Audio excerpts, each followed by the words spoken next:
Hello, ladies and gentlemen, and welcome to It's Evil. I'm Meosha Bean, your host. This radio series tells genuine crime stories involving real individuals. Simply things that we cannot explain. I usually say the creepiest crimes happens in small towns. Who knows, maybe it's because there's so many hidden secrets. In this season, we have 10 real terrifying episodes. Before we begin, we'd like to thank our sponsors, Gore Culture, your go-to source for newest horror movies, thrillers, sci-fi, and more, and my production company, MVP Films Productions, for making this episode possible. Welcome to It's Evil, Real Atlanta Cases. The Monster. In 1979, and Atlanta is a city on the rise. It finds itself neck and neck with Birmingham as the hub of the New South. It's been branded the city too busy to hate. But in the summer of '79, two kids go missing. 14-year-old Edward Hope and 13-year-old Alfred Evans. Both male, both black, they would later be found dead, murdered. For the next 2 years, the city of Atlanta lives in fear. Obsolete and young adults go missing one by one, only to be found later, their bodies disposed of in remote areas. There was a real-life boogeyman on the prowl. Parents demand more attention and effort from law enforcement as racial tension rise. There are no leads, there are no suspects, but there is pressure to close their case. As the list of missing and murdered rise to more than 25, the Atlanta Monster is seized. 22-year-old black Wayne Williams. He is convicted only of 2 adult murders, but the authorities closed the majority of the child killings, attributing them to Williams. The city returned to business as usual for most, but did law enforcement get the right man? Question still lingers today. This is the story of a fear, a grieving city, and the search for justice 40 years ago and today. Story number 2. Atlanta Ripper. The Atlanta Ripper was an unidentified serial killer who is suspected of killing at least 15 Atlanta women between 1909 and 1914. On May 28, 1911, the body of Bella Walker, a cook, was found 25 yards from her home in Atlanta by her sister after it failed to return home from work the previous night. Her throat had been cut by an unknown person, and a crime was reported in the Atlanta Constitution under the headline, Negro Women Killed. No clue to slayer. As news of the murder continued to spread, the black population of Atlanta were filled with terror. On July 3rd, after the 8th consecutive killing, the Baltimore Sun reported that the news of the murders caused few black women to be on the streets at night, and black service workers were refusing to go to work after dark. News reports also noted the similarities of victims in the case. By the end of 1911, 15 women, all black or dark-skinned, all in their early 20s, had been murdered in the same manner. The victims were all described as good-looking and neatly dressed, with many of them having received an education. The murders were also described as having been committed with a knife or sharp object. The murderer would rip, tear, and mutilate the bodies of the victims after death.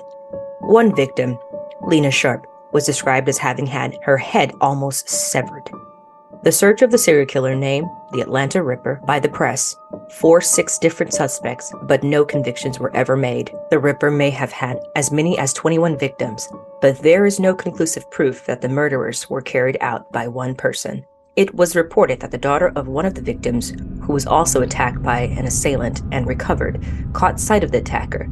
She described him as a large black man who was powerfully built and neatly dressed. Georgia has seen a number of what could be considered heinous crimes throughout the years passed through the area's courtrooms.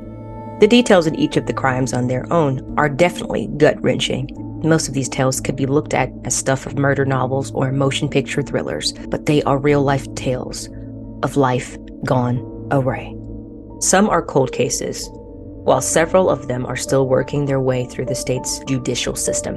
The dragging murder that took 35 years to solve. The unsolved 1983 murder of 23-year-old black man in Spalding County remained dead until the modern DNA evidence pointed to the culprit in 2018. On October 5th, 1983, the body of Timothy Coggin was found near the town of Sunnyside, which is near Griffin. He had been beaten, stabbed, and dragged behind a vehicle before being left for dead. Though the murder remained a cold case for many years, the Georgia Bureau of Investigation reopened the case in 2017. After arresting 5 people, they charged 2 people, Frankie, 59, and 58-year-old Bill Moore, with murder. Police officer Lamar Bunn, his mother, Sandra Bunn, and Spalding County Detention Officer Gregory Huffman were each charged with obstruction in the case. I'm so elated with joy. I can't even describe it in words. We waited for 34 years to even be here today. We never thought that we would be here. We thought Tim had been forgotten. My grandparents went to their grave with this murder being unsolved, the uncertainty of this murder being solved. They went to their grave with it. So I never thought that we would be here today, and to get a guilty verdict, we are elated. I don't know the words. It was extremely painful for all of us. We didn't know the details surrounding our Uncle Tim's murder. To sit here in court and to go back to that night, go back to the people that saw him last, go back to what our imaginations, his last words, go back to the things that they did to him, how they, how he, it was crazy to even visualize what he went through. It was crazy to hear the details, and it's hard not to go there with him. It's hard to not be there with him in that dirt road crying. And I know he cried out. I know he wanted someone to help him, and no one was there to help him. Whatever it took for you to come 34 years later, we appreciate you. We could have had this justice 34 years ago. We could have been here 34 years ago. My Uncle Tim's death left an impact on our family, an everlasting impact on our family, and our family never repaired from that. So at this point, now we can move on. Now we can live in peace. Tim can rest in peace. My grandparents can rest in peace. Now we can live in peace. We don't have to tell anyone else this story that Tim was from a small town where no one cared. Where no one cared, and no one was brought to justice for his murder. It wasn't just a murder. It was a brutal, heinous killing. And now we don't have to tell our kids or our grandkids anymore that no one cared for your Uncle Tim. Now we have someone who's guilty and who will spend the rest of their life in prison and to serve time for this murder that he committed. We're going to go to Tim's grave. We did a memorial for Tim back in December 2017. And we're going to go to my grandmother's grave, and we can now tell them, hey, someone did care. Someone did finally come forward. Someone cared enough to even take this case to trial, because that didn't happen 34 years ago. We all know the investigation was a shabby investigation. We all know that. We all heard that in court. We know that the people here today, the sheriff's department here today, the GBI department here today is not the department that was here in 1983 when Tim was brutally murdered. We know that this is a different department today, and we are forever thankful and forever grateful that that's what we're here, that we're standing here with this department where they thought enough of not only Tim, but the community and justice to bring this to justice.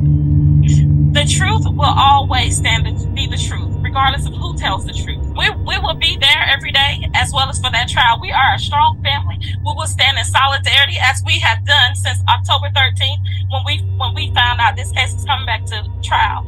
We will stand there. We will be here. It may be more of us here, but justice, we will never get justice. Now we have someone who has a verdict, who's been found guilty, but justice will have to come to Tim, not necessarily us, because Tim was the one who was brutally killed.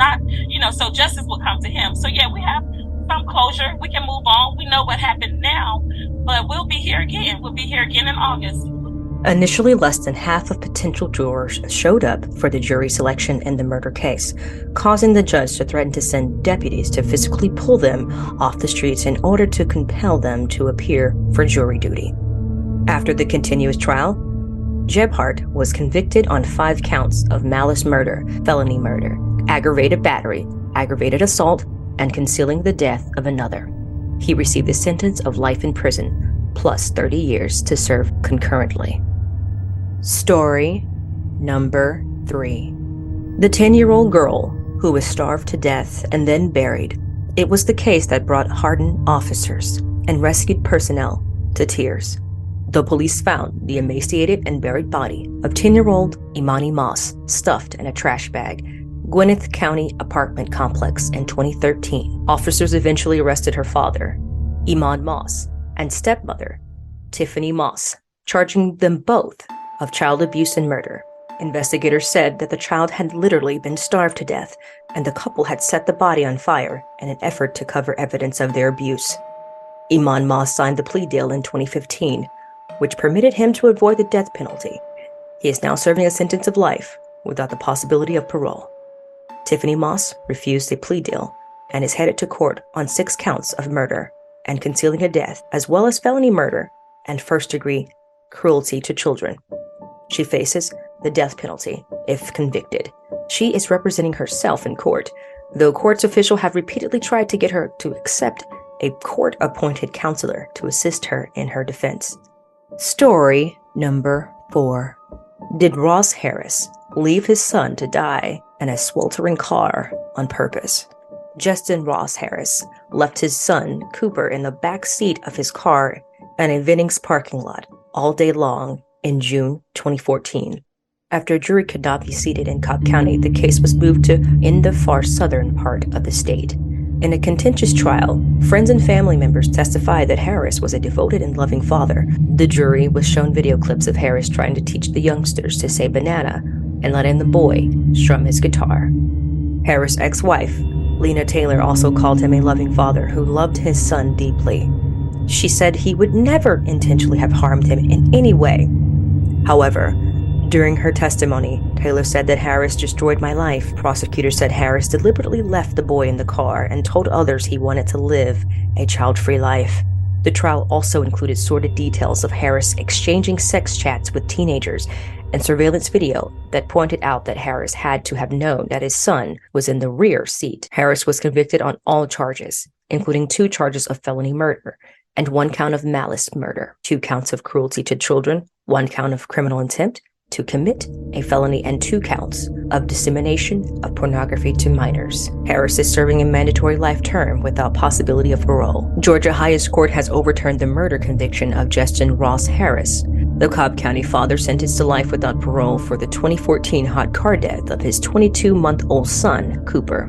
In an opinion issued Wednesday, the Georgia Supreme Court ruled 6-3 that evidence submitted by prosecutors of Harris' extramarital sexual relationships, which the state portrayed as the motivation behind the decision to kill his son, had unfair prejudicial impact on jury. Because the properly admitted evidence that appellant maliciousness and intentionally left Cooper to die was far from overwhelming, the court opinion said, we cannot say that this is highly probable, that the erroneously admitted sexual evidence did not contribute to the jury's guilty verdicts. In addition to 3 counts of murder, Harris was found guilty of 2 counts of cruelty, children of Cooper's death, in addition to 3 counts of murder, electronic exchange of lewd material with minors. The Georgia Supreme Court was reversed Harris' conviction regarding the crimes against his son. Harris had not challenged the others in his appeal. The ruling said that they remain in place. Harris was sentenced to 12 years in all of those 3 charges to commit sexual exploitation of a child, of decimation of harmful material to a minor, according to the court's ruling. The Cobb County District Attorney Officer plans to file a motion of court to reconsider its ruling. The office declined further comment when contacted by CNN, saying the opinion's an extensive one, and we are still in the review process. Story number 3. Child died after 7 hours in the car. On the hot summer day, June 2014, Harris strapped Cooper into his rear-facing car seat in the back of the car and drove his family home to a nearby Chick-fil-A. Instead of dropping his son off to daycare afterwards, he went to work, parked, and went inside, leaving Cooper strapped in the car for the next 7 hours. He stopped by the car earlier that afternoon, purportedly to put away some light bulbs he had purchased. But it wasn't until that afternoon, while he was driving to a nearby movie theater, that Harris claimed to notice his son was still in the car. He pulled into a shopping center parking lot, pulling the child's body from the SUV. While witnesses at the scene said Harris appeared distraught, Cobbs County prosecutors argued at the trial he intentionally left Cooper locked inside the car that day so that he could be free of family obligations. Defense attorneys, meantime, argued Cooper's death was a tragic accident caused by his father's lapse in memory. To make their case, prosecutors pointed to what they described as a double life. In one, Cooper was a loving father and husband to his wife, family, and friends, but he was also engaged in online sexual communications with multiple women, including 2 underage girls, while he was carrying on extramarital sexual encounters in public. On the day Harris was accused of intentionally leaving his son in the hot car, he was sexting with 6 women, including a minor, according to the phone records. Story number 4. A woman confessed to beating a 3-year-old boy to death with a baseball bat because the child ate a cupcake, prosecutors said. LaShirley Morris, 28, pleaded guilty to murder for the death of K. John Mason in October 2017 in Atlanta, Georgia, the Fulton District Attorney Office said Friday. Morris was sentenced to life in prison without the possibility of parole after she entered the non-negotiated plea in December. Prosecutors said Morris battered the boy to death with the baseball bat as punishment for eating the cupcake, according to the Atlanta Journal-Constitution. K. John's body was found in a roach-infested home with bruises on his leg, back, chest, arms, and head.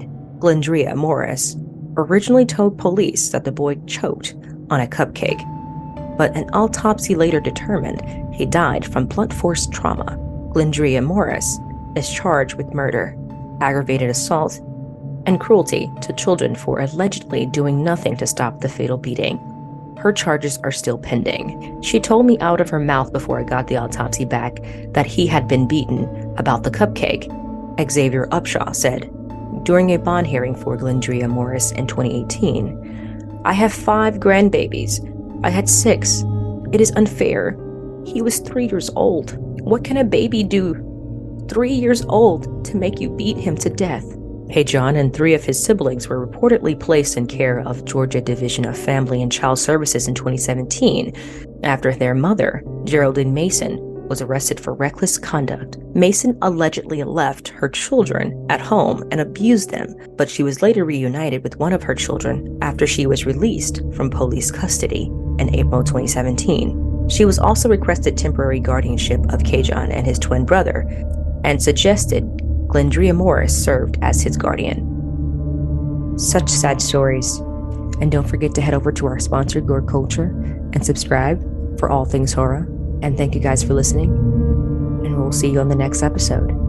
Until then, stay safe.